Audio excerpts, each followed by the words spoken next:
Music, coffee, and a relaxing atmosphere. These are the things that make up this episode as we take a look at Bloom Cafe. Here's Emily Fair to tell us what made her decide to open up this downtown cafe and listening room.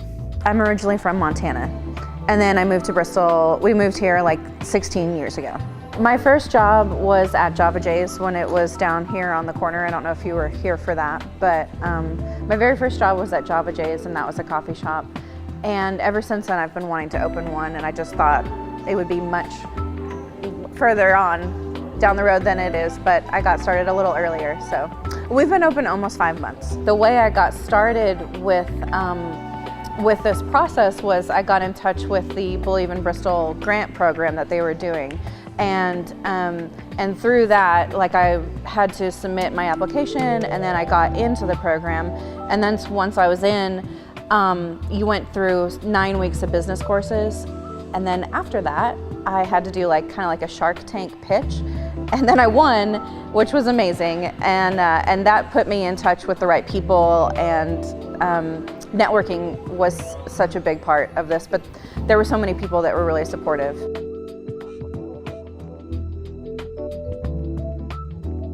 Well, I'd always wanted to do this. I wanted to have coffee, but I knew that I couldn't only do coffee. So I wanted to do a music venue because I feel like Bristol is the birthplace of country music, and I think that we needed more venues here. We don't have that many downtown, and so just like bringing music downtown, I think, is important. Yeah, I think for a coffee shop, foot traffic is really important. And if I was to go anywhere else, I just need a lot of people walking around, and it just really helps rather than some secluded spot. So being downtown is really great. And this building is beautiful. I got lucky. And then I wanted to sell beer, and I'm working on wine. And I just also wanted to have a really cool space for all ages to hang out, because when I was growing up, I went to coffee shops and I would hang out with my friends there, and I think it's important for kids to have somewhere to go like that. And what makes me different is that you can come in here and sit down and hang out and study and have a beer. You can do all that here, and you can't do that at a chain. We sell Heart Coffee, so we sell, it's a roaster from Portland. So I sell a medium roast that kind of differs from the bigger chains, which primarily sell darker roasts. So it's a little bit of a gourmet side to coffee. And there's a lot of highlights that highlight, it's perfect in a latte, but also just the coffee alone is really great. When I was going through the process with the grant program, I reached out to, I researched the top roasters in the country and their ethics and stuff like that. I wanted to make sure that they were ethically okay. So so then I had it down to 15, and I sent them all emails and asked them for samples. And my kitchen was full of coffee, and I just got all my friends together and we did a blind tasting, and every single one of us picked the roaster that I have. Every one of us. And there were 15 of us. So it's that good.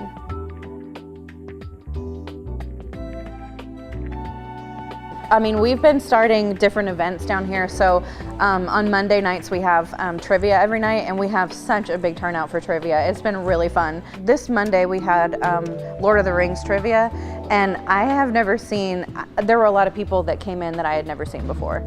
And I know, I mean, I'm here all the time, so I get to see tons of people come through, and I usually remember most of them. So I hadn't seen a lot of those people, and a lot of people said they had never been here before. So it was cool because then they tell their friends, and that's how it works. And then we have open mic nights every Wednesday, and it's really cool to see all the local performers that will come in here and just perform for us or for a bigger crowd or whoever's here. And then we're starting game nights, and we have music every weekend. So it's just we're just constantly rolling through events to try to get people in here and get people interested. We have a little bit of everything. We've had blues, we've had some rock shows, we've had bluegrass, old time.